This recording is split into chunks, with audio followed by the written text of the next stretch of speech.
बिस्मिल्लाहिर्रहमानिर्रहीम। Fly news के तमाम देखने और सुनने वालों को खुशामदीद। अगर आप हमारे चैनल पर नए हैं तो सबसे पहले चैनल को सब्सक्राइब कर दें और बेल आइकन को प्रेस कर दें और हमारी वीडियो को पूरा देखें ताकि दुनिया की मालूमात से आप बाखबर रह सकें। आए बढ़ते हैं खबरों की जानिब। District and session court Islamabad ने चेयरमैन पाकिस्तान तहरीक इंसाफ पीटीआई इमरान खान के खिलाफ तोशाखाना केस काबिल समात करार दे दिया। District and session court Islamabad में चेयरमैन पीटीआई के खिलाफ तोशाखाना केस की समात हुई। गुज़श्ता 2 रोज़ की तरह आज भी इमरान खान के वकील ख्वाजा हारिस अदालत में पेश न हुए। उन्हें अदालत ने दलाइल देने के लिए तलब किया था। इस अदालत को इस्लामाबाद हाई कोर्ट के हुक्म के मुताबिक 7 रोज़ में फैसला करना था कि चेयरमैन पीटीआई के खिलाफ तोशाखाना केस काबिल समात है या नहीं। इमरान खान की जानिब से आज अदालत में 2 दरख्वास्तें दायर की गई। एक में हाजिरी से इस्तंशीक की दरख्वास्त दायर की गई जिसमें सिक्योरिटी खदशात को बुनियाद बनाया गया, जबकि दूसरी दरख्वास्त में इमरान खान के वकील गौहर अली खान ने 10 जुलाई तक समात मुलतवी करने की दरख्वास्त दायर की। पाकिस्तान और स्विट्ज़रलैंड के दरमियान कुदरती आफात से निपटने के लिए ताउन की मफाहमती याददाश्त पर दस्तखत हो गए। नथिया गली में होने वाली तकरीब से खिताब में वज़ीर आज़म का कहना था कि पाकिस्तान खित्ते में तनाव नहीं, खुशहाली और अमन का फ़रोग़ चाहता है। तकरीब में वज़ीर आज़म के अलावा वफाकी वज़ीर बराए माहौलियाती शहरी रहमान और वज़ीर आज़म शहबाज शरीफ के मावने ख़ुसूसी तारिक फ़ातमी भी मौजूद थे।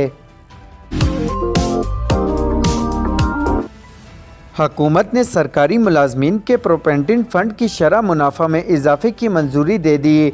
माली साल 2021 और 22 के लिए जेपी फ़ंड की शरह मुनाफा 12.40% थी, जिसे अब आइंदा माली साल के लिए बढ़ाकर 14.22% कर दिया गया। इस सिलसिले में वज़ीर ख़जाना ने एक मरासले के ज़रिए कंट्रोल जनरल ऑफ अकाउंट को आगाह कर दिया।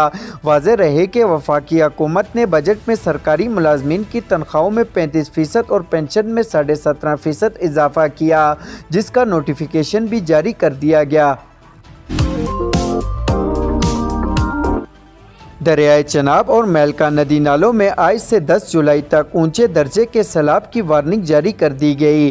दरियाए चनाब में मुमकिना सैलाब से सियालकोट, गुजरात और वज़ीराबाद के इलाके मुतासर हो सकते हैं। मंडी, बाउद्दीन और हाफिजाबाद के अलावा मुमकिना सैलाब से मुतासर हो सकते हैं। कमिश्नर गुजरांवाला का कहना है कि सूरत-ए-हाल को मॉनिटर करने के लिए कमिश्नर दफ्तर में रीजनल कंट्रोल रूम कायम किया गया। दरियाए चनाब से मुअल्लिका इलाकों में फ्लड रिलीफ कैंप लगा दिए गए। अक़वाम मुत्तहिदा का कहना है कि रूस के यूक्रेन पर हमले के बाद से अब तक होने वाली लड़ाई में 9000 से ज़ायद शहरी जान से हाथ धो बैठे हैं। अक़वाम मुत्तहिदा के मुताबिक रूस ने 24 फरवरी 2022 को यूक्रेन पर हमला किया, जिसके बाद से जारी इस जंग को 500 रोज़ मुकम्मल हो चुके और इसमें अब 9000 आम शहरी मारे जा चुके, जिसमें 500 बच्चे भी शामिल हैं। यूक्रेन में काम करने वाले अक़वाम मुत्तहिदा के इंसानी हकूक़ मिशन ने यूक्रेन रूस जंग में होने वाले जानी नुकसान को इंतहाई खतरनाक देते हुए इस पर अफसोस का इज़हार किया। IMF टीम के जमान पार्क में हुए मुज़ाकरात में पाकिस्तान तहरीक इंसाफ पीटीआई की जानिब से रखी गई शर्त सामने आ गई। चेयरमैन पीटीआई IMF से स्टैंड हाई एग्रीमेंट की हमायत के बदले बर वक्त इलेक्शन की ज़मानत मांगी। ज़राए के मुताबिक चेयरमैन पीटीआई ने IMF वफ़द से सवाल किया कि आप इस बात की क्या ज़मानत देते हैं कि मुल्क में इंतखाबात वक्त पर होंगे, जिस पर IMF की टीम ने जवाब दिया कि प्रोग्राम इसी तरह डिज़ाइन किया गया है कि इलेक्शन वक्त पर होंगे मगर जमानत नहीं दे सकते।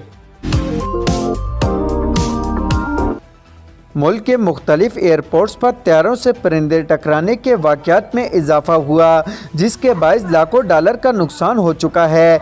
एयरपोर्ट ज़राए के मुताबिक 6 माह के दौरान तैयारों से परिंदे टकराने के 61 वाक़यात हुए। 6 माह में कौमी एयरलाइन PIA के तैयारे के साथ परिंदे टकराने के 39 वाक़यात हुए हैं। ज़राए का कहना है कि तैयारों से परिंदे टकराने से कौमी एयरलाइन को लाखों डॉलर का नुकसान हुआ।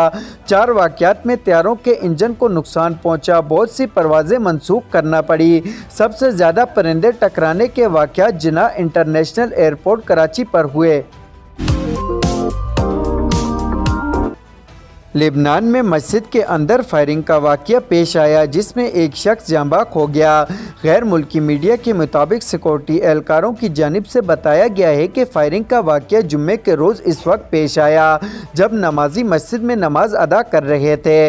इंतज़ामिया के मुताबिक फायरिंग के नतीजे में एक नमाजी जाँ बाक और 5 अफराद ज़ख्मी हुए। इंतज़ामिया का कहना है कि मस्जिद में फायरिंग की वजह ताहाल मालूम नहीं हो सकी। अलबत्ता वाक़ये की इत्तला मिलते ही लेबनानी फौजी मौके पर पहुंच गए। इस दौरान फौजी और फायरिंग के दरमियान मुश्तबा शख्स के दरमियान फायरिंग का तबादला हुआ जिससे मुसल्लह शख्स जाँ बाक हो गया। इंतज़ामिया के मुताबिक मस्जिद में फायरिंग से ज़ख्मी और जाँ बाक होने वाले शख्स का ताल्लुक शाम से है और इस इलाके में शामी पनाह गज़ीरों ने रिहाइश इख्तियार की हुई है। गुज़श्ता कई रोज़ से मुसलसल इजाफे के बाद आज मुल्क में फ़ी तोले सोने की कीमत में 200 रुपये कमी हुई। हाल पाकिस्तान ज्वेलर्स एसोसिएशन के मुताबिक फ़ी तोला सोना 200 रुपये कमी के बाद 2,08,200 रुपये का हो गया।